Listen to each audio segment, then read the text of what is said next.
Okay, now it's go time.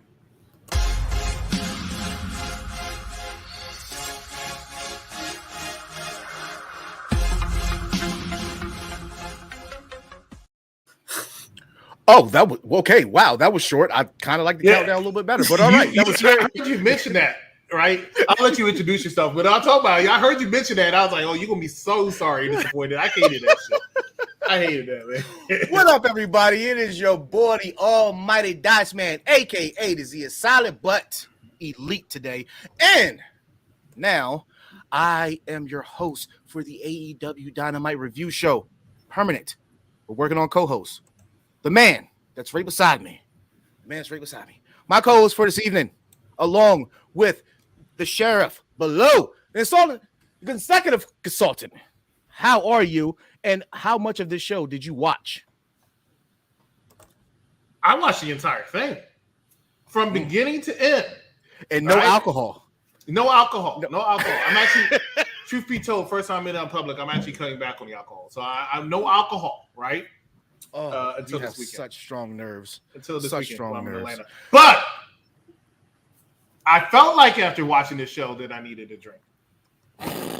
Oh my God, Sheriff, how are you doing this evening?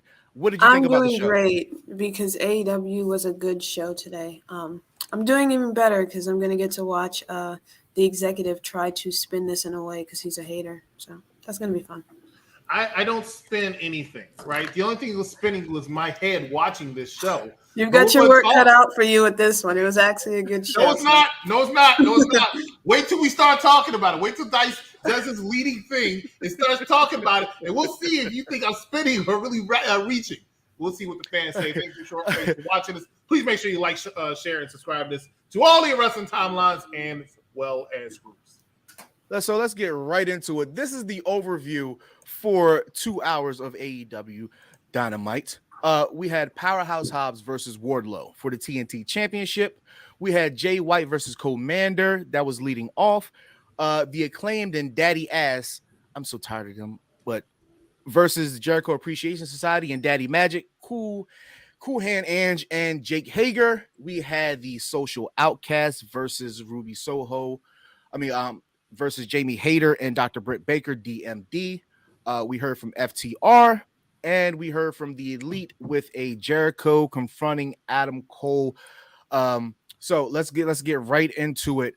So we started off with Jay White versus Commander. This is probably one of the worst starts to an AEW run for any wrestler that I've seen recently that I can think of off the top of my head. It's very underwhelming. We spoke about it last week with Jay White interfering in Ricky Starks' entrance. And they did a backstage segment, fell flat as well for me. I thought he could have led with that at first, and then he could come out with Rick to interfere with Ricky's entrance, but that's not what we got. We got him versus Commander. You look at Commander's record. He's 0-2 going into the night. And as soon as I seen it was Jay White he was facing, I immediately said, he's about to be 0-3, which sucks because he put on some really good matches for his first two showings.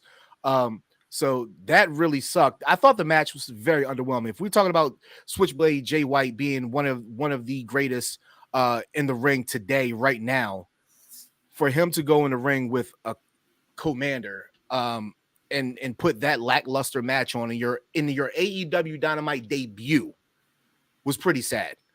Sheriff, what's your thoughts on that? Yeah, oddly enough, I thought this was the low point of the show, honestly. The match itself was lackluster. I'm not going to say it was bad, but I just didn't care to see him in there with Commander. I didn't understand why that was the choice. It was certainly a decision to put him in there. Similar to you, I saw the 0-2, and then when I saw Jay White come out, I was like, oh, I thought it was going to be a squash. It apparently not. I was a little disappointed that they gave him so much offense because I thought it defeated the purpose. It made, Jay look kind of underwhelming in that way. And then the match didn't even justify its length. So I don't know. Yeah. That was my thoughts. I agree. EC, what's your thoughts on that? We can't You're hear muted. you, which is a great thing. I muted because I wanted before I spoke, right? Because a great person once told the executive consultant, think before you speak. I had to think before I spoke about this. I didn't want to come across as a hater, like some people down there below says I'm doing. I didn't want to come across as somebody who's just not going to spend the positive about this. So here's the positive about this. Jay White is a talent that's going to promote any organization that he's in. Any organization that he's in. Commander, it's nice to see that you are just like your namesake of the football team of Washington and can't pick up any victories, right? You came on to this show called AEW Dynamite. And not for nothing. Not for nothing. And once again, I know I'm going to get the hater thing. It's fine. I get that all my life, right? But this is what I felt like doing when Commander came on my show. That's called me changing the channel, ladies and gentlemen. That's called me changing the channel. Jay White came out and did. I felt like I was watching an episode of Superstars. Because why am I watching this superstar or star? He's not WWE. Superstar Jay White face this guy no one hears of, and then to top it all off, right? You have Juice Robinson's around, right, playing cheerleader. I'm like, okay, all right, maybe something gonna pop off, right? Maybe something gonna pop. No, nothing gonna pop off. But then they try to sprinkle some more bums around the corner. So you got Sean Spears out there say, hey, remember when I used to be relevant and I had the perfect 10? Well, now I'm just gonna give everybody a grade in order for somebody to pay attention to me. Guess what? I'm not paying attention, Sean. I'm not paying attention. This is not a good way to start off with Jay White. Jay White was the hottest free agent that they had 3 weeks ago, right? Big announcement. I don't think it was Jay White, but big announcement. And they gave you Jay White. Wasn't Jay White's announcement. I'm just telling you. They thought he was going to WWE. He didn't go to WWE. He came here. You think he'd be a game changer. He's not a game changer. They need to go a different direction. I agree with Dice. Sheriff, I also agree with you. This was the low point of AEW. No, second lowest point. You're gonna be surprised what I find the lowest point is when we talk. Oh God. I'll let you have that one because that was an underwhelming segment. I'll let you have that one. Thank you. So I wanted to get that out of the way. Forgetting that we had the four pillars once again doing their shtick that they've been doing for the past month, and I don't know about you guys, but honestly, I am tired of the same old, well, when you were doing this, I was doing this, and you got handed this, and I had to grind for this. I've accomplished this, and you've only did, like, I'm kind of tired. I've heard it for a month. And let's be real, out of those four, there's one guy who is actually looks like a champion and is the champion, and the other three just have to still continue to grind. Now, I do think that Sammy Guevara is a star. I've been a Sammy G fan since day one. I think that Darby Allin's a star, but I don't think that he's a world champion star. I think that he has Jeff Hardy syndrome, right? Like, look how long it took Jeff Hardy to get the WWE championship. Was like 09, Chris? 09, 2010, something like that? 2009. Yeah, and 2 years before that, Matt Hardy got the ECW championship in 07. Was it? No. False. What is it? Shit. I'm usually better at this. I'm sorry. Go ahead. I think because the ECW championship is like, well, we got Cena on one side, we got Batista on the other side. We think that you're good enough, but you're not good as these guys. So we're going to give you this. We're going to give you this other championship that says you're a world champion, but it's in a brand that nobody cares about. And that's why I feel like that is where a Darby Allin or a Jungle Boy would play into the factor of that. Other than this, I don't see Jungle Boy being a world champion. He could be a TNT champion. He can be a international champion or whatever, a mid-Atlantic, whatever that other goofy belt is that Orange Cassidy's carrying around. But I don't believe him as a pillar right now. I don't believe him. But again, like I said, for me, just looking at these four guys say the same thing over and over again, it's gotten stale to me really, really quick. EC, your thoughts on that? I was happy to see, because I was saying this on, I think I was doing an NXT show a couple weeks ago, and I have to admit I was happy to see 205 Live come back, and that's how I felt in this opening segment of AEW Dynamite. This was the low point. I'm not talking about the vertically being challenged. I'm talking about the fact that I have 4 superstars challenging for the main event title of AEW. Now, MJF, give him all the credit in the world. MJF is gold. But before he came out there, I'm looking at 3 people who I just don't take seriously as a world champion contender. I'm sorry. I'm not saying these are not talented individuals. They're very talented individuals. I say, you know what? If they were saying, I'm going to challenge Rey Mysterio Jr. for the Cruiserweight Championship next week, I would have been like, you go, boy. I would have been that way. But they're not challenging for the Cruiserweight Championship, are they? You got people like Wardlow and Powerhouse Hobbs, right? And we're going to talk about that when we talk about low points also. But we got people like Wardlow and Powerhouse Hobbs. She never sees me. Charmaine never sees me. That's fine. Right? Challenging for the secondary title while we have 160-pound plus people challenging for the heavyweight championship. And I agree with Scott right there. It also doesn't make sense. You have a bye on a 3-man tournament. It's not a tournament. You might as well have a triple threat match. All right, exactly. It makes sense. I'm going to give it to Darby Exactly. Allin. Spoiler alert, we know who's going to win now. I wasn't a fan, right? And not to mention, and I'm not, and of the 3 people that were in the ring, the person I'm the least favorite of is Jungle Boy Jack Perry. Shout out to Mike Knox. Jungle Boy, yo, he's the son of Luke Perry, that guy from Beverly Hills. Okay, whatever, don't care. We're talking about wrestling, okay? But I am the least been a fan of Jungle Boy Jack Perry, but he was the most over person in the ring. By far. Yes. Yeah, I understand. Yeah. Sheriff, your take on this segment with the 4 pillars. Hold up, Sheriff, before you go this. Oh my God. Hi, Sheriff. Hi, Z is silent. Nothing. All right, go ahead. Anyway, okay, that was a lot. First, I want to say I'm a little bit biased to that ECW reboot because I was a young fan at the time. I actually liked it. I know that's an unpopular opinion, but anyway. Oh no, I'm right there with you.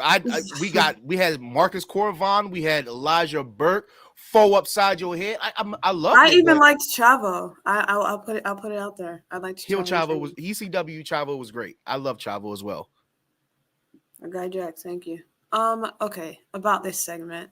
Okay, I understand what you're trying to say about it being a little bit repetitive. I disagree with the exec. I don't think this was a low point. I don't see how you can say a segment with MJF with all the pillars that progressed the world title story was the lowest point. Then Commander versus Jay White. That was hater coming out. But beside the point, I don't see how. I think that Jack looks like a world champion to me. I think he has a good look. I also think that he's very likable.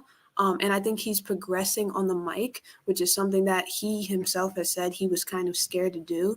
So he's taken himself out of his comfort zone and he's become at least formidable. I expect that to continue because you also have to remember that these guys are pillars. They're still pillars, meaning that they're young, they're prodigies, they're still coming up. MJF has advanced quicker than the other 3. That is true. But to pretend that the other 3 don't have world title potential just isn't true. I get the comparison to Jeff Hardy with Darby.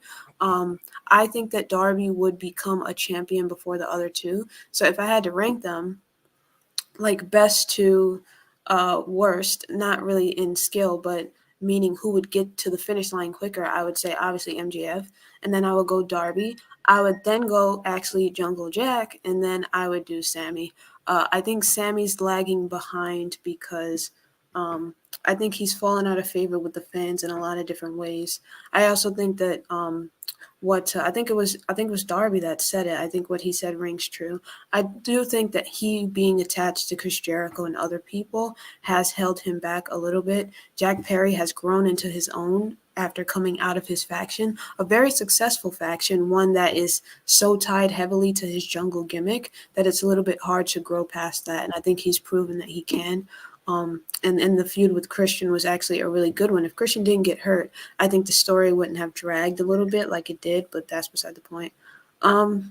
Yeah, no, I disagree. The segment was a little bit repetitive, but I think it did what it needed to do. And it wasn't the lowest point. And I agree, it should have been a 4-way match. I don't know why they did the tournament thing. That's a little bit janky. But yeah, I'm enjoying it. This is what AEW has to offer. They're offering you fresh young guys who the crowd likes, who have a lot of potential, who they're giving the ball, letting them run with it. And I'm willing to give them a chance and see what they can do. They'll continue to get better, and that's what it is. Well, they had a one-on-one match, so they can give you this classic in the main event. I mean, it's something that you just really were looking forward to. Who doesn't like midgets? Come on. No, I mean, you're not wrong. Hornswoggle is offended. Okay. I mean, if I could be serious for a moment, Jungle Boy Jack Perry wouldn't even be NXT champion if he was in NXT. He's just not that. He doesn't have it. He doesn't have. He's got a nice little interest. Oh, I got it. Yeah, cool. Wave your hands. Yeah, stomp your feet. Get your little wig. Flaunt it. The best thing about Jungle Boy is his girlfriend. That's why people like him. I can compare. He has the girlfriend who has the best ass in professional wrestling. That's the best thing about Jungle Perry. Does Anna have the? Never mind. I won't debate it. I'm not saying the fattest. I'm not saying for her body proportion, it's the nicest. Now the fattest could be debatable. If Naomi's still in the picture, I got to put her versus Toni Storm, but that's neither here nor there. But for all intents and purposes, the best thing about Jack Perry is Anna Jay. So I think you can. You can compare him to RVD. RVD. Yes, Jungle Boy. RVD sucked on the mic. Let's keep it a bean. RVD sucked on the mic, but RVD was entertaining to watch in the ring. He has an entertaining aura, and people liked him. I think that's something that Jack Perry has. Can you do me a favor? Can you say that everything you say, can you say it all over again? Because I feel like because you're new and this first time you met, Dice didn't walk off on you, but it looked like no. You tried. You tried. It wasn't there. I wasn't walking off yet. It wasn't there. It looked like it was close. You're lucky you weren't close. When I said that MJF is more money than Roman, which he is, but that's beside the point. Who? MJF is more say that money again, than please. I cannot believe you just said that bullshit. Say that again. What? MJF is more money than Roman Reigns. There's no way. Yeah, there you go. That's the true Dice. There ain't no way in hell you would say that MJF is more money than your tribal chief. The reason you had dinner tonight. Okay. The tribal chief has. He's more talented. MJF is more talented than Roman Reigns. I disagree. Greatest run in the history of professional wrestling, not WWE. Professional wrestling. Roman Reigns had the greatest run in the history of professional. He's got a top three. He's got a top three greatest run. I'm not even just talking about the title run. I'm talking about character-wise. That's true. Also true. And you know the reason why I say Roman's better? It's the same reason why I said Dominic Mysterio is actually a little bit better than MJF. Okay, and this is the reason. And hear me out. Then we got to move on. But MJF's whole gimmick is mainly over the fact that he insults the crowd every time he has to do that. Roman has never even really insulted that crowd. He just goes out there, does what he wants, and they still would say, fuck you, Roman. And then Dom Mysterio is on a different level. Acknowledge me is an insult, but okay. Acknowledge me. That's not an insult. It is. Great. If I walk up to you and say, acknowledge me, I insulted you, Chris. Well, that's because of Chris. Look at it. Nobody is going to sit here and say that, agree that with you, but that's fine. You are even Charmaine had to say you're wrong. Okay, she said that last time too. She remembers what I'm talking about. Everybody's had Dice walk off, people slamming doors. Come on, man. Yeah. Flipping desk. Paul Heyman's about to call me right now. Like, who is this character on? No, it's fine. And y'all didn't even have MJF on your list, but that's hold on. Look at this. No. Tell me you didn't say. That's not what I said. Moving on. We have Jamie Hayter and Dr. Britt Baker, DMD, versus the Social Outcasts and Ruby Soho and Toni Storm. I thought this match was okay. I think the feud is finally really picking up a little bit more steam to where people actually care about it. It took a while. It took a good month for this to actually have people care about it. But what this is doing for Britt Baker and Jamie Hayter. I think it is working wonders. Jamie Hayter is somebody that everybody said she was in the shadow of Britt Baker. She was definitely a star, whereas Britt Baker was already a star within a month of AEW's launching. But she she has really came into her own. Speaking of Jamie Hayter, and I now see her on a level of a Britt Baker. Another for Ruby Soho, I believe that this feud is also making us look at Ruby in a better light. Because when she came back as the runaway, it was good for like 2 weeks. It was good for 2 weeks, and then it just fell flat. And the best thing about her was her damn theme music. And if Mike is singing it on stream, it's got to be good, right? Because he don't like anything. Ruby, Ruby, Ruby, Ruby Soho. That's the best thing about it. But hooking with Saraya and Toni Storm has been a good, a positive notch in her belt, especially under the AEW women's division. I thought this match was good. It wasn't anything that I needed, to go over the top with. I'm actually, as I'm looking at Bleacher Report's total analysis of the night, they give this a B, and I actually agree with it. It wasn't nothing over the top, but it wasn't anything underwhelming, and I think it pushes the story a lot. But what happened later in that night pushed it even more importantly than that match. And we'll talk about that momentarily. Sheriff, what did you think about this match with these ladies? I liked it, yeah. I think there was energy to it just because they were obviously in Britt's hometown. I think the crowd was more into it, and that added to the match a lot. And yeah, I also think that it's like you said, it was a bit of a slow build. I think it took a while for the crowd to get into it. I quite like Jamie Hayter. I'm into her run. I do think that the money is in a split between her and Britt. I do think the money is in a match with them. But until then, I'm okay with this. I'd like to see more of you. He's not even talking about this. Put the down. I do. Yeah, I do want to see more of what Saraya can do. I know that they're easing her into stuff. So yeah, that's about it. And I do agree with a B rating. Yeah. I agree with the B rating also. I didn't agree with the Outcast taking the L in this match. But I understood why when I saw even with what happened later on, you still would have the Outcast go over. Yeah, as I was saying, as I understand why now, after they had what happened later happen, along with Jamie Hayter's injury that she had, so she couldn't come and help Dr. Britt Baker, DMD. So in that case, I would have to say it did what it had to do, and this is actually something I didn't think was bad. I actually thought this was very, very good. I didn't think the Outcast were. Let me tell you what happened. Toni Storm, not Britt Baker, Toni Storm, Paige, and Ruby Riott were floundering a little bit. I know Toni Storm was a former world champion, but they were floundering a little bit. Them together in this angle, even though I rolled my eyes at first, definitely turned around. I think it's very, very good. I find them entertaining, and I also, along with another faction, because we know AEW is all about their factions, another faction later that we'll talk about that I kind of rolled my eyes at first, but I actually enjoy them now. But shout out to this match. Shout out to the Outcast. I'm a fan of Britt Baker, always have been. I'm not exactly a fan of Jamie Hayter. I don't hate her. I'm just not a fan. Hater's gonna hate. I just don't. I can see where you would not be.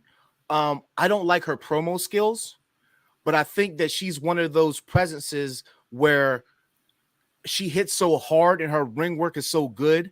She doesn't necessarily have to say much on the microphone. Like she's never been.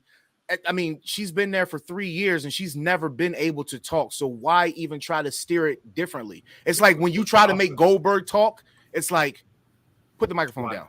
Why? We don't need it. Yeah. Well, look at Asuka, who in my opinion is one of, if not the greatest women's wrestler of all time, right? And she barely talks. Would definitely go in there. I would definitely go in there in that argument. I am an Asuka head, so I could definitely see that. But I think what makes Asuka's mic work so good is we don't know what the hell she's saying, and it excites fans. It's her mannerism. It's the dancing around, like it's all of that makes whatever she's saying on the microphone great. She is, and then we'll see on social media somebody that is going to translated for us. I'm like, oh, Yeah, later. cool. She's much more charismatic than the number one contender for Raw Women's Championship, Io Sky. Even though I'm a fan of Io Sky, don't get me wrong, big fan of Io Sky. But there's something about Asuka that's always going to be captivating, which is why she's one of the most decorated. But Jamie Hayter does not have that charisma yet. DMD does, and I feel like when they finally do split, I do think Britt Baker is going to win the championship back. I hope so. Do you think Britt Baker will face Jamie? I hope so. It actually doesn't really make a lot of sense for me why Britt Baker isn't. I guess already kind of Britt's character doesn't seem like the person to be like, girl, I'm so happy for you that you have my title. Like, she doesn't seem like that character to me. So they did tease it. They teased it, yeah. 2 months ago. They teased it 2 months ago, but then they swerved it. They swerved the other way. So I definitely expect that. But Charmaine, you can't be serious right now. You didn't know that woman is a dentist? And it's funny because that's like a meme. Like, yeah, don't you know she's a dentist? Because they push it so much. Charmaine's hands just be in the clouds, man. They just be in the clouds. I mean, it's a sunny day. Just land. Moving on, of course. Now, you know what? I am not even going to speak on this right now. Executive Consultant, let's get your synopsis on this because we talked backstage before we came on, and you did not like this segment. So the floor is yours, sir. Let me tell you what happens. First of all, I hear this terrible music of the lead come down, right? Kenny Omega just in there. He's like, I don't feel like talking. So then Daniel Bryan, the savior of this segment. Daniel Bryan gets on the stage. And not to his credit, though, it's very obvious what's about to happen, right? They're all facing the Titantron. Everybody's facing it, or what do you call it? What do you want to call it? The Contron? Where everybody's looking at the Contron. You already know. And Daniel Bryan's eyes looking to the side, like, are they out there yet? Because he can't really see what's going on. Are they out there yet? Okay, cool. This was a setup. Then they start fighting, but the Elite is actually winning. And I'm not talking about like it's this, a small little winning. They're dominating these mofos. And then I'm looking at the camera work because AEW's production is so good. I'm looking at the camera work. You can visibly see these wrestlers turning each other around in a way like, okay, now it's time for you to go over. It's really, really frustrating. Really frustrating. Not to mention Cesaro has his Ring of Honor World title out there. I'm like, oh, we remember that? Okay, cool. Finally, the Elite get the upper hand. And Daniel Bryan, the savior of this segment, comes out. Daniel Bryan on the mic is gold. Fickle. Daniel Bryan on the mic is gold. This is perfect for him. All right? And this is the group I was talking about when I said I can't stand it. First, I rolled my eyes, but I'm actually enjoying them. Since they turned heel this time around, I've really enjoyed all four of these wrestlers. I like them. I think I like they're the highlight of Dynamite. What I did not like is, what's that guy's name? The manager guy? Sheriff, help me out. Don Callis? Yeah, that guy. Who's a testament to his last name. Came out and then decided to go back and get this guy. And then he comes and all of a sudden he's John Wick. He must have just saw the movie. Because he's just in the ring and he's just taking out every single person, right? And then when Dean Ambrose kicks up, this is why I don't like Dean Ambrose, because he's too obvious sometimes, and he gets clothesline over the top rope. He jumps before anybody gets there. Too quickly. I can see what you're doing, man. It takes the fun out of what I'm watching. It just seemed like it was overly produced, and I had a problem with it. But Daniel Bryan's cool. So the reason I'm giving this segment an F, and I actually give it a little bit higher than I originally did, because I forgot how much I love Daniel Bryan. Such a great wrestler, such a great person on the mic. This segment gets a C from the Executive Consultant. We should do that. We should just give people good things. It's the Daniel Bryan and Dean Ambrose for me. Yeah, because they were good, right? Bryan Danielson and John Moxley. The disrespect from EC. I don't know. I saw Daniel Bryan. That's what I saw. Okay, that's what I saw. Ain't been Dean in years. What's up, now? Yes, sir. Scott Thomas, reach for the sky, boy. Go ahead and take that shot. Appreciate that. So for me in this segment, it was fine. It was okay. I will say that for me, this whole show of AEW, because I'm gonna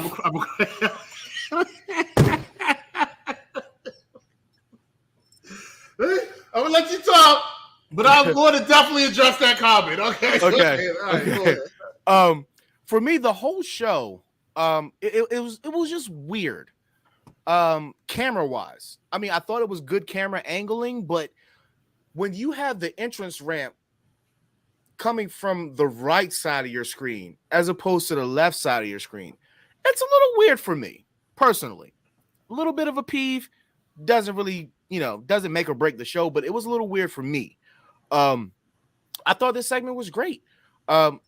We get the Elite, we get the wrestling god Kenny Omega. I know Mike hates that I'm saying this because he believes that it's Seth Rollins, but hey, that's neither here nor there. But I mean, yes and no. It was pretty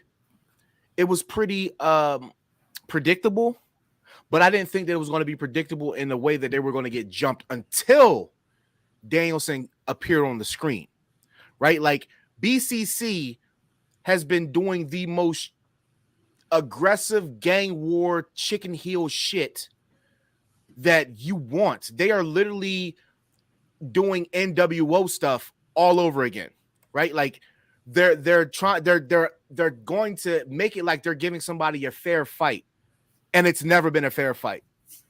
And I applaud this development from the BCC because me and Mike was talking, and I was like, listen, Danielson is out right now. This is not the reason why he started the BCC. He's going to come back, and he's probably going to quit. And lo and behold, the best mouthpiece that they have, the best wrestler that they have in that faction is on board with it. And he not only is on board with it, but he now turns it into something platinum. Not gold, platinum. We want platinum records if you're selling music. This is a platinum storyline. This is a platinum development for the BCC. I thought this was great. Bleacher Report gives it a B-. I'm going to go with a B. So I thought it was great. It definitely, but I would say the only thing that I didn't understand, and it sucks that I don't understand it. And maybe I'm not looking at anything that's on the surface of that, is the involvement of Takeshita. Like I didn't understand why he needed to be recruited by Don Callis, who's known as a heel.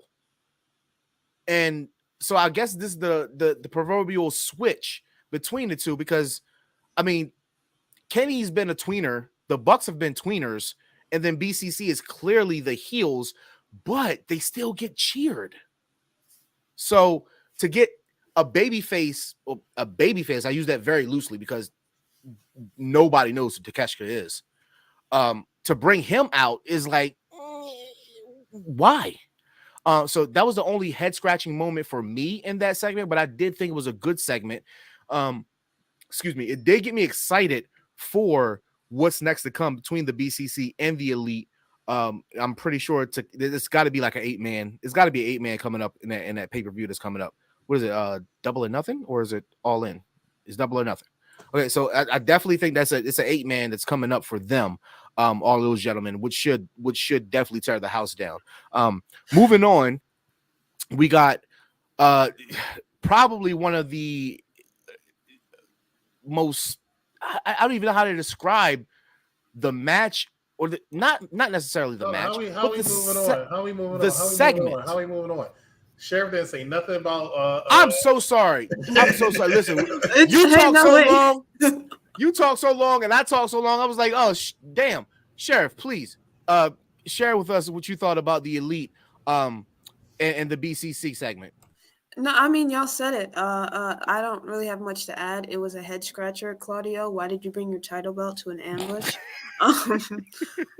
The exec made fair points about the camera stuff, but to be honest, I didn't notice it in the moment because I was watching on my phone and I was cooking. I enjoyed the segment. A B- is low to me. I think it was at least a B or above for that segment. These are the top, because AEW is the land of the factions. Everybody's teamed up with somebody, right? And these are kind of the juggernaut factions going on. Danielson is gold on the mic. He kind of, even through all the jankiness, hit the story that he was telling with his words. It was really compelling. So yeah, I thought the segment was really, really good and it was successful. It did what it needed to do. Impromptu question, because you used the keyword for me was factions. Do factions bother you in professional wrestling, specifically AEW? Because I'm a fan of factions. I always think there should be factions. And remember, WWE went through this time period where there was like only one faction. It was the Shield, and then it was the Wyatt family and New Day. But they kept them so separate that that's not what fans wanted. And by the time they got them to interact, some was hit, some was miss. So how do you feel about it? Does AEW have too many factions? Because I'm all for all their factions that they have, I just not think the people in them. Yeah, I think the amount of factions that they have is a conscious choice. I think it's a booking strategy or a booking decision that they have. I don't mind it. I do think sometimes it stunts the growth of the people in the factions. I also think sometimes factions can they don't necessarily highlight the strengths of the people within them. Sometimes either those people go completely overshadowed or their weaknesses get exposed, which is something that you always have to balance with factions. So I like the booking. I think it sets them apart. It gets more people on television. And yeah, I also like the big multi-man matches they do, like the Stadium Stampede and stuff like that. That really they can only do when they have all of these groups running around. It gives you a lot of different possibilities. And even when you're writing storylines, it gives you a lot of different like in between, because their pay-per-views are so spaced out. In between, you have so many people that you can throw at each other in a longer period of time. So yeah, I enjoy it. I think they do quite well with it, even though sometimes it has its shortcomings as well.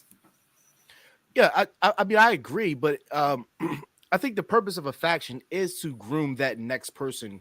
I think the perfect faction, you have to have the veteran, you have to have the now guy as well. You have to have a bruiser, and then you have to have the up and comer. The up and comer has to be around these guys because they've been around the business for at least, the person that has been around the least is probably 5 years, as opposed to this rookie, this upstart who's been around 2 to 3, who still hasn't hit, who's cracked the upper mid card. So you get a I mean, Jericho's done it with every faction that he's had in AEW. I think he's a perfect example for that. The Nightmare Factory was pretty good, in my opinion. I think the worst faction that they've had was the Dark Order, because it was never what we thought it could have been. Dark Order got over after a while. They did but, get over, yeah. but when rest in peace, Mr. Brody Lee, when he passed, they just went to shit. And I do believe that they should have given it to Anna Jay and let her develop, but they put her in JAS. So that's another story. Moving along, now we get one of the most confusing segments, matches, just a jumble of some shit. Starting out, Powerhouse Hobbs, I never got the partnership with QT Marshall. QT Marshall was just annoying to me, period. I think Powerhouse Hobbs is so far over QT Marshall and what he's doing with the factory, no longer the Nightmare Factory, so it no longer matters. There's no Dustin Rhodes with it, so it no longer matters. So I never liked this partnership with QT Marshall. And Wardlow coming back and getting the belt so soon, but the way that he got it, I just didn't understand why AEW would take that route. So for me, this match, the match was okay. I'm going to give the match a C. The segment gets an F. The interference, the extraness, that gets an F. That wasn't even needed. You had, before I say this, let me get all of my pauses out of this. 2 big meaty men slapping meat, as Big E would say. And you tarnish that match with them by throwing, first of all, Arn Anderson should never, ever be trying to do a DDT. I'm pretty sure that's probably the first DDT he attempted in 20 years. I never need to see that again. I never wanted to see Arn Anderson in a ring doing a wrestling move, anything other than a punch. Wasn't needed for me. To take that belt off of Powerhouse Hobbs when he has been a constant in AEW is just as offensive as giving the brass ring to Scorpio Sky and then not doing a good dog damn thing with him. So I am really upset about AEW doing this to a star that they have in Powerhouse Hobbs and giving it to Wardlow, who is already over and does not need the belt. But clearly they think that he needs the belt. I thought the belt would have been much, much more needed on a Powerhouse Hobbs because he's not been taken seriously. From hanging with Taz to feuding with Ricky, he's not been taken seriously. And he should be because he is definitely a staple in AEW. EC, your thoughts on Powerhouse Hobbs versus Wardlow? This match triggered me. This match triggered me. And the only way that I can express the true feelings of the executive consultant when it comes to this match is to take the time and talk about it in my very, very own segment.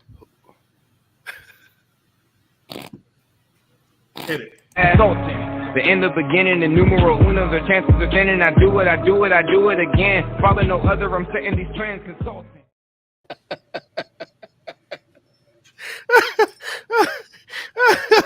Oh God! Why the fuck did we put this title on Powerhouse Hobbs? You put this title on this guy, right? And you're like, oh, we're going to do something with him. Oh, look, we give him backstage segments. We give him little cool videos and stuff like that. He's going to be a good TNT champion. Oh, never mind. 6 weeks later, we're going to give him time right back to Wardlow. What was the point?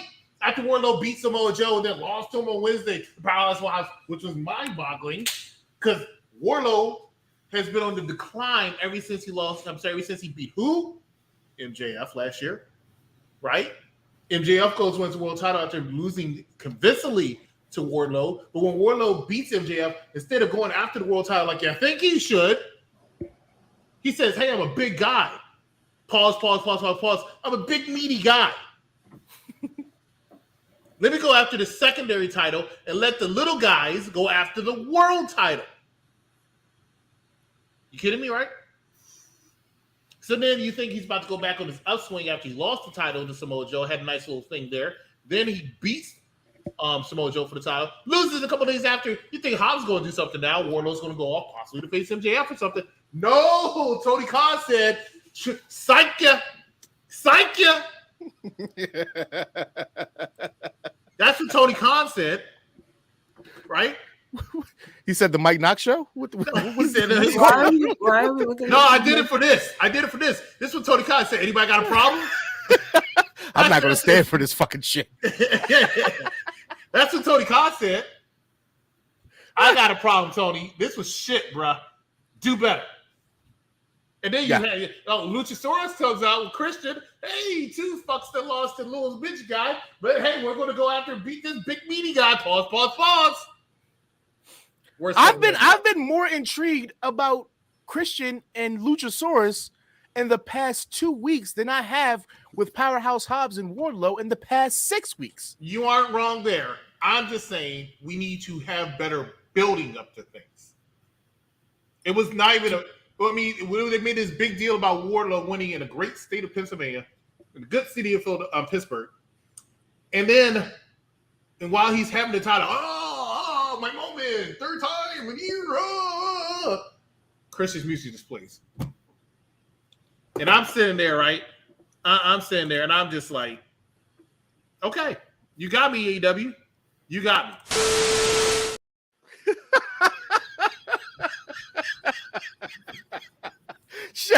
Sheriff, your thoughts on this diabolical match that was presented to us on live television?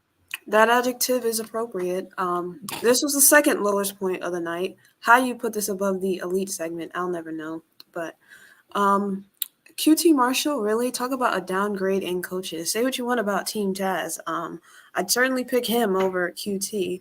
I did like what QT did with Anthony Ogogo. I do think Anthony Ogogo should have beat Cody.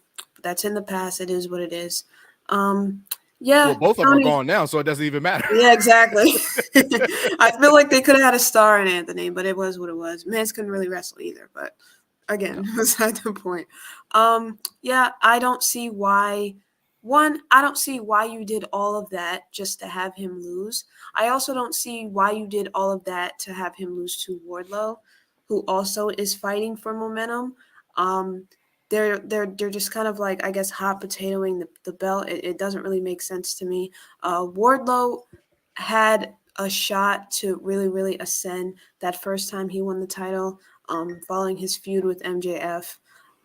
Things didn't really pan out.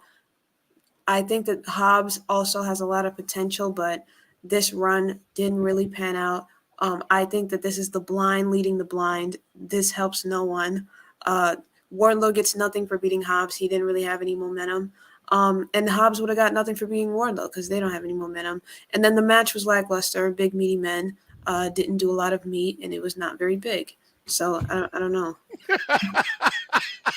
I'm gonna give this segment. Dynamite. What was going on? That is a clip.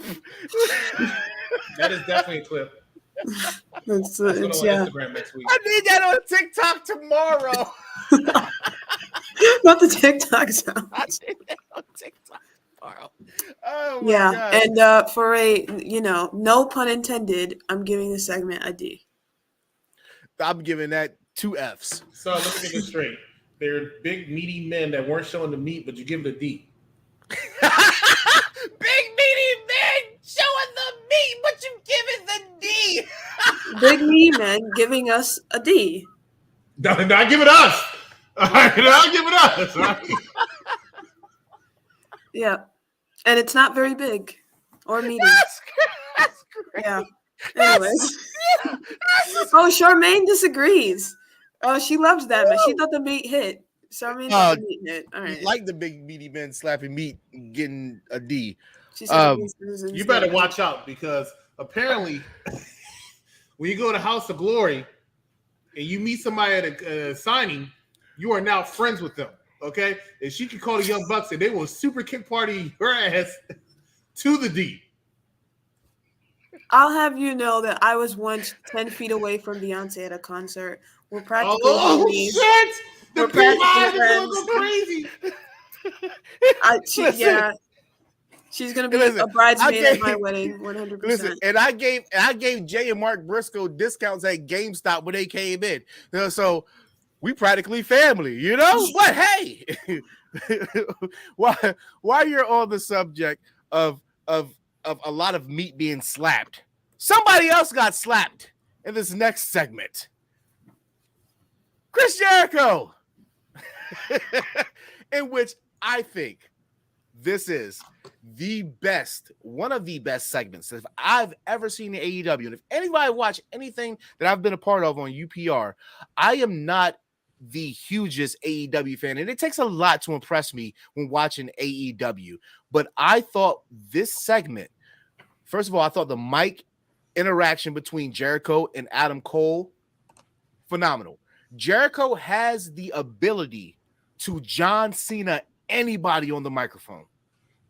He has the ability to John Cena anybody on the microphone, and Adam Cole stuck with him and even flipped his old phrases and nuances against him, which you can visually see that it pissed Chris Jericho off.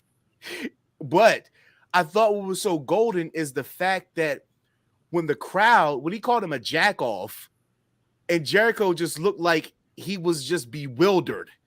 He was so pissed. And I thought that the mannerisms in Jericho really carried that initial part of that segment. But what happened after that was really, of course, it's the JAS. They're always around somewhere, somehow, right? They're always around. And you had to have seen this coming.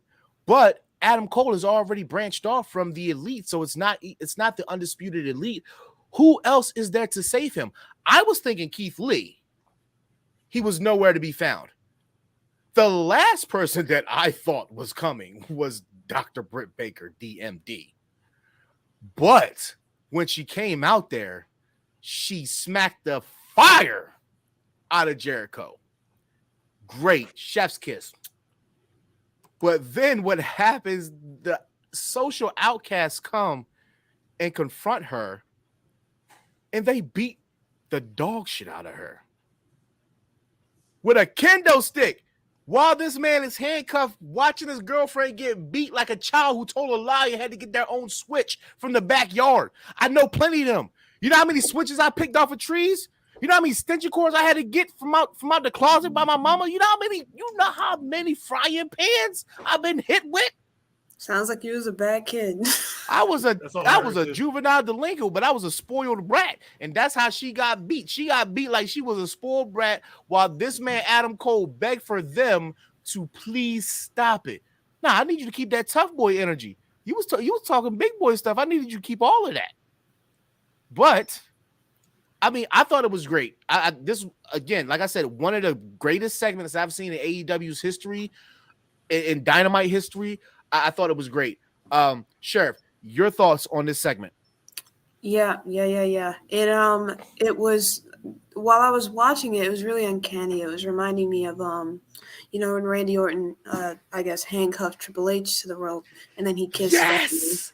Yeah, Britt didn't get kissed, but she did get, she did get whooped with a kendo stick. It was a little bit worse. I thought that this segment was really, really good, just because I also did not expect Britt to come out, even though you would think logically, you're like, oh, that follows. But they largely, a lot of the time, I feel like they stay away from each other on TV, Britt and Adam. So when they do play into that and they do come out for each other, it is kind of like, oh, wow. So this is really, they're really trying to stand up for each other. But then also I was just kind of like, what does she really expect to do? It's like it's like two grown men there. I don't really know. Like Daniel Garcia and Jericho, I don't really know what she expects to do. But she smacked fire out of Jericho. And Jericho, ever the gentleman, he's like, I'm not going to do this. I'm just going to bring out my social outcast whooper ass. And he did that. And then, the kendo stick came in. And, this segment was brutal, hard to watch, because you could tell that, like, with the acting, and, like, you could hear Adam just yelling, like, Britt's name. I thought that he did a really good job with the inflections, and it made me kind of cringe in a way, which is a good thing, because the segment was supposed to be a little bit more gut-wrenching. I think this was executed perfectly. And it adds to two storylines at once, which is beautiful. I'm excited to see the matches that come out of this. I'm sure we're probably going to get some kind of intergender stuff going on. You see, are you going to criticize this one too? No, I thought this was a great segment. I appreciate it a lot. To see that, Jericho's gold on the mic. Adam Cole always said is another person I think to be, a little on the small side. Not a little. On the small side, I think that he is believable when he speaks. Even when he's in the face of, say, like, what's Scarlett's boyfriend? Karrion Kross? Yes. When he's in the face of Karrion Kross, I actually believe he has a chance against Karrion Kross because he's that good on the mic. So this was really good. This is a little reminiscent, kind of start off to me a little bit like Chris Jericho, CM Punk from 2012 before WrestleMania. And that's why I really liked it. And then, yes, it did go into the Randy Orton Triple H segment, kind of speak. But it was good. It hit all on cylinders. I have no problem. The only problem I have with this is when Britt Baker was about slapping the hell out of Jericho. Outcast came from under the ring. Like, I know they said it was a setup, but nobody expected Britt Baker to come out there. Yeah, but it was good for the story. It furthered the story.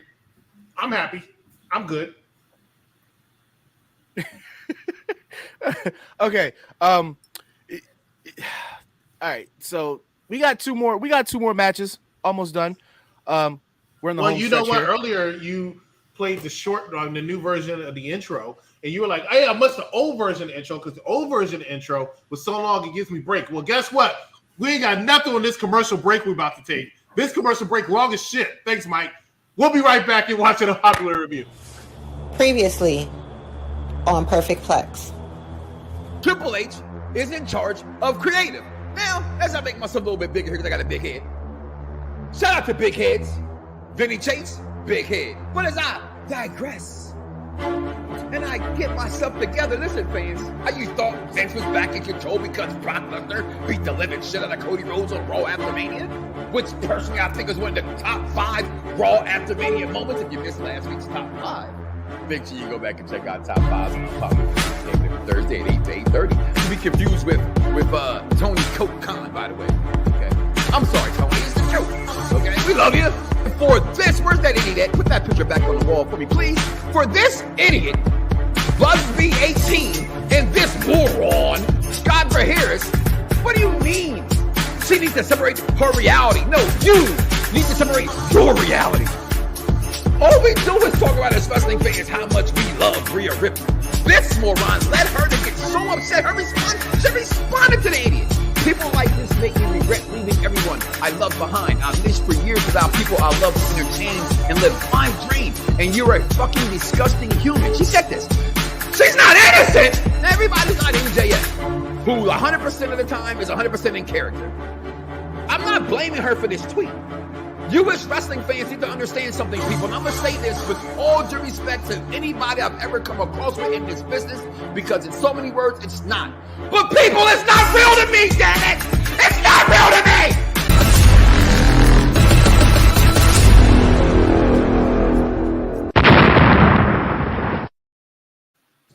Well, if you wanted to get up and go to the bathroom, that surely tickled your fancy, did it not? All 4 minutes and 59 seconds of it. But it was much more entertaining than that opening segment of AEW Dynamite. You can catch Mike Knox each and every single Monday at 5 p.m. Perfect Plex right here on Unpopular Review Wrestling. But we're talking about AEW tonight, and I believe Dice said we have two more things to talk about. We're going into one of the last two. I almost skipped over it.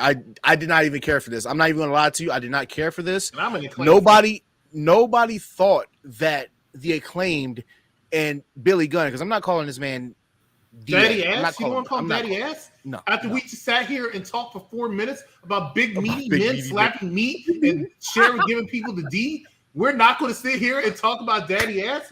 You might have taken the D.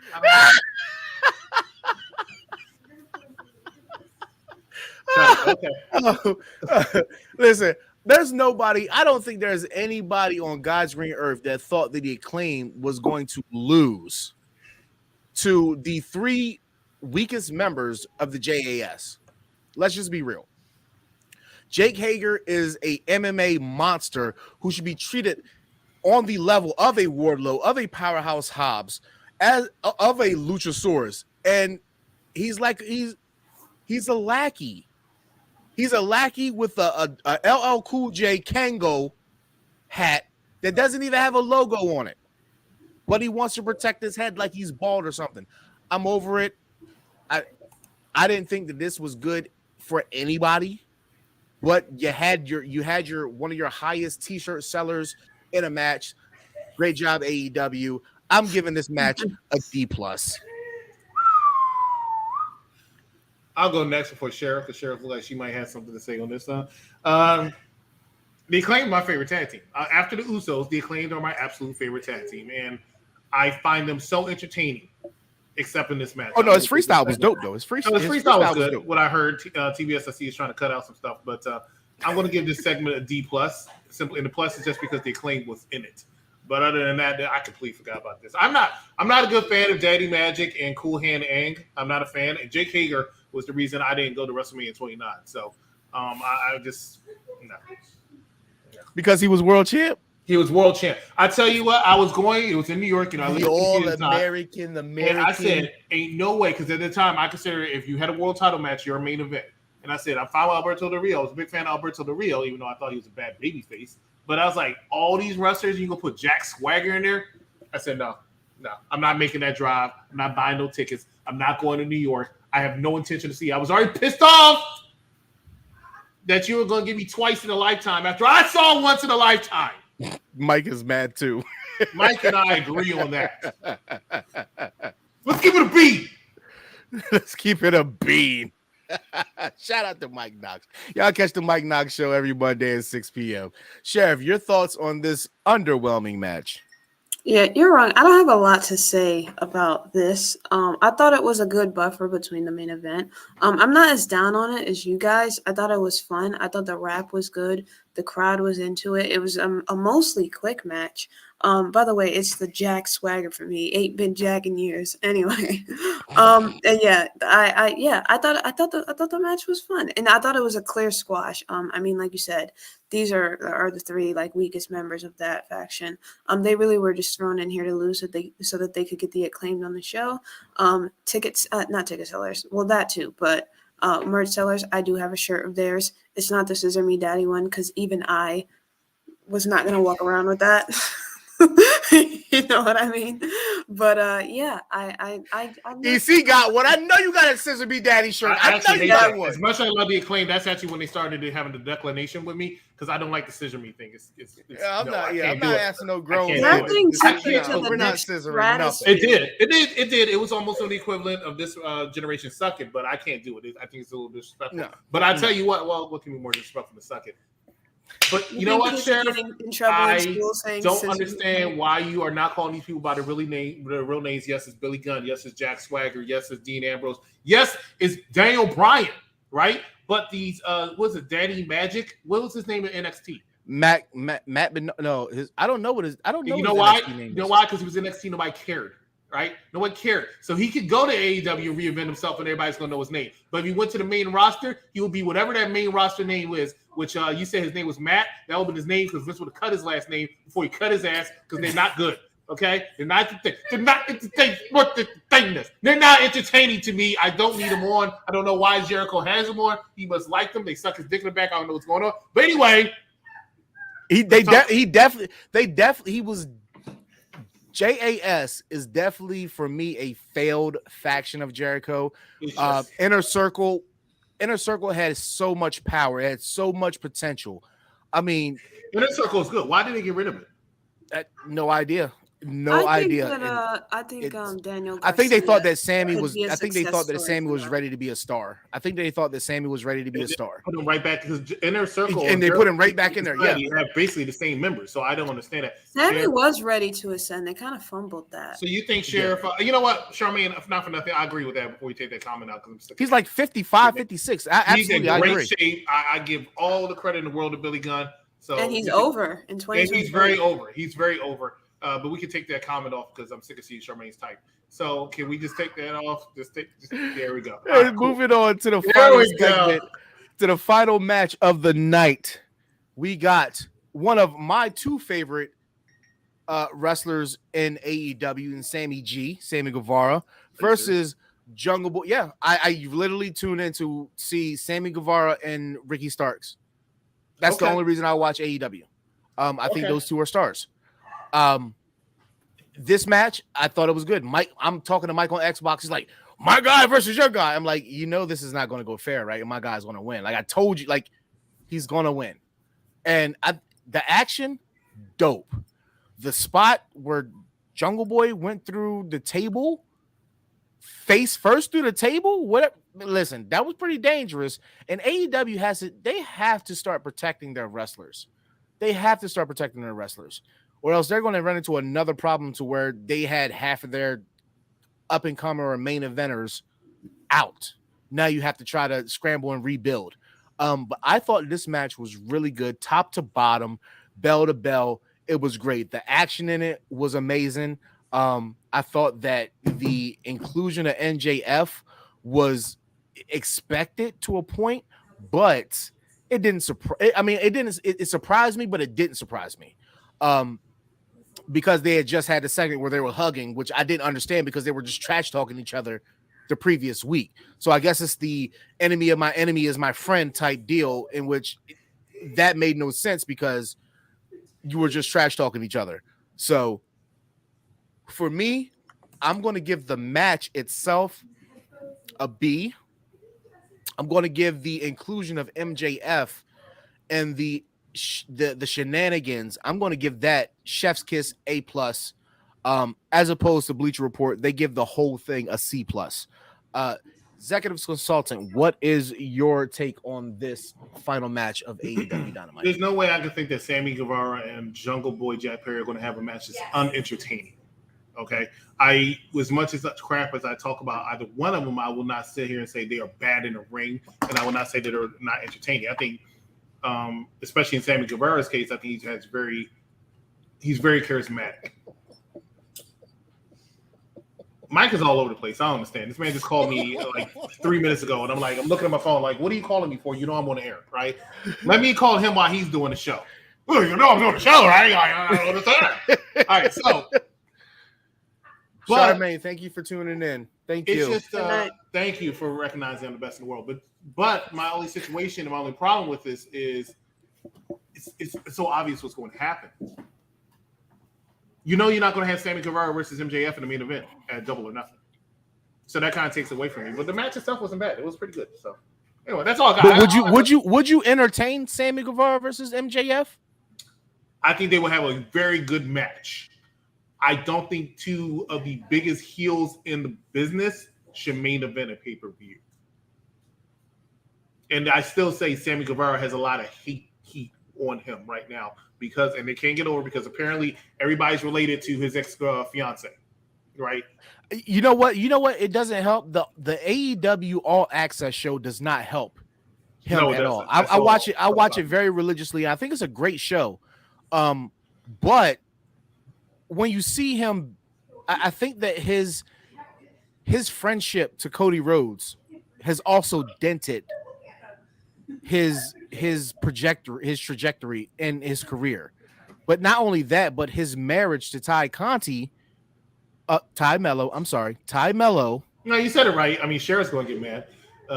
He said it right. That was at least an AEW name. But it's not that. It's the rumors or the innuendo of the infidelity to his fiance or ex-wife, whatever she was to him, and the fact that she goes on Twitter, and anytime you put somebody on Twitter that has some sort of validity to somebody famous, everybody's going to take that person's side regardless. We've seen it with Bray Wyatt and JoJo as well. Yeah, but look at Darby Allin. What's with Darby Allin? What did he do? Darby Allin was like accused of like a child molestation or something. So Darby. Yeah, we don't get to have Velveteen Dream. Sheriff, what you got? Don't you Sheriff what you got me after that.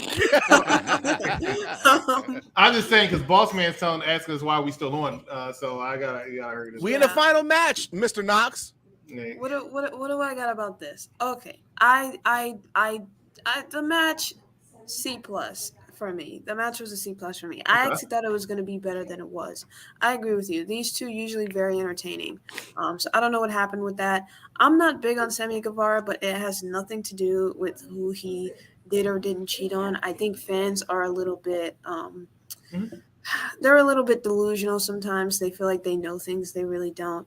I think at this point they need to leave them alone. You don't actually know what happened, and even if it did, that has nothing to do with you. Correct. But I think that if there's one thing wrestling fans know how to do, it's not get over shit. I think that he's fallen out of favor with a lot of fans for a lot of different reasons, not just that. But he can use that to his advantage, like wrestlers tend to do, and use it as heat, and go forward in that way. I think he's been doing that. I think he has been doing that. But the only problem is I think that you're gonna have to address this stuff more head on in your content for it to really like Edge went out there versus Matt with Lita by his side and they talked about that ish. Like it wasn't you don't like me, so I'm gonna come out in my jean jacket and be like, I don't care. Like, no, you need to like make it a part of what you're doing. And I don't see Sammy ever wanting to really do that. I also don't see Ty Mello ever really wanting to do that. So it's gonna have a bit of a ceiling to it. But either way, not much to say about this match. You're absolutely right. You're absolutely right because she spoke about it on the AEW All Access show last week that she was primarily a face, but the fact that they got married now turned her to a heel, and she does now not know how to get over. This is why they come to the ring, they just give you middle fingers or they just kiss disgustingly to piss people off. She was now a face with Anna Jay and now had to flip because of her association with her now husband and Sammy Guevara. So you're absolutely right on that one. Yeah, it's so true. It really did like alter the trajectory of her career, which doesn't necessarily have to be a bad thing, but she was already so early in her career and starting out. I don't think she all the way knew how to capitalize it and on it. And truthfully, I don't think Sammy all the way knows either. But again, they're young. Sammy's a pillar. He'll progress, hopefully. So is she, because I see improvement for her all the time. Yeah, exactly. I just mean that she wasn't a pillar necessarily, No, but no. yeah. Yeah. Yeah, that's really it. C plus match. I'm glad we're getting the 4-way, but this tournament was not needed at all. Yeah. At all. All right. Final thoughts on the night. I'm going to give the total show a B minus. It kept me entertained. It kept me intrigued. Minus the 2 worst segments that I've seen in AEW in a while. I still did enjoy the night. It was definitely better than the week before last. So I would definitely say that I'm going to give it a B. And as long as you can keep me in a C or a C plus range, I think that's a good week for your show in wrestling. Any final grades for you guys for tonight? Okay, I'll go. Yeah, I'm gonna say, I'm gonna say a strong B. We got a decent program for the world title, which is always good. We got a strong segment with Jericho and Adam Cole, and then also I think that what's funny. And then also, I think that we got a strong segment for the women's title as well. I liked that match with Hayter. And when you have some of the top titles, the TNT title, we're just gonna forget that happened. When you have the top titles and they have strong storylines around them, I think that and you progress them. I think the shows would be. Okay. So let me tell you the good and let me say the bad and the ugly and why it's going to get the grade it's going to get, right? Here's the good. The Jericho segment was very, very, very good. The women's tag match was very, very, very good. Here's the bad. The Acclaim match. The midgets in the opening segment was really, really bad. The TNT championship match was really, really bad. Here's the ugly. The Elite's music, their theme song. Dean Ambrose about to jump over the ring before he gets clothesline. It was really bad. 2 people who belong in the cruiserweight division in the main event. Here's the final grade. It gets a C because it didn't put me to sleep. I wanted to change the channel a few times, but it didn't put me to sleep. Because let me tell you what really is what happened. We're going to wrap it up. We're going to go what? When I was doing this, I was dreading it. Because I was like, I don't want to do AEW. You're kidding me? I don't want to do AEW. I was going to have somebody else do AEW. But all of a sudden, somebody said, I can't do this anymore. So I can't do it. So I'm like, all right, fine. I'll join AEW. I'm going to join with this man and do AEW. And I was going to watch the show. And I'm going to enjoy being on the show with Dice. However, at the same time, I'm going to be pissed off that y'all made me watch the whackness. But I wasn't pissed off. So I'll get to see. All right. That's our time, ladies and gentlemen. I want to thank everybody who tuned in, who commented, who liked, who shared, who subscribed, all of that. It doesn't cost you anything, ladies and gentlemen. I'm not asking you to buy a church platter for $20. We just ask you, hit that like button. Let's get monetized out here. Let's brand build out here. That's all we're trying to do. So, for the sheriff, for the executive consultant, I am the almighty Dycez-Man, a.k.a. the Z is silent. In the words of the great Shannon Sharp, I like fried chicken. I like chocolate. But if I got the fried chicken, I need the chocolate for? And if somebody tell you they don't like you, tell them you don't give a good dog damn about it. And that almighty Dycez-Man told you to tell them. We're up out of here, y'all. Y'all have a good night. Drink and be merry. And reach for the sky, boy.